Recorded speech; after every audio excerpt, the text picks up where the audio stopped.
keyfin? Hala. Hardasan, evdəsən? Yo, mən mamamcildəyəm. Hardasan, mamam zəh vurub gəlir bizə. Baba, mən istori qoymuşam mamamcildəyim. Də onlar hər gün bizdəydilər. Ax, gündə də bizim ev olmaz ki, bir şeydə dəvət eləsin. Babası yoxdur ki, vaxtən şorunu çıxartdınız. Mən hüsələm yoxdur.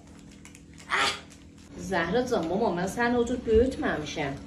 Adam ər tayfasına eynilərlə bağlısın ta ərziş qalılır. Üstündə nə olacaq gününə gəlsin də. Sən elə ehtiramın, elə qızım.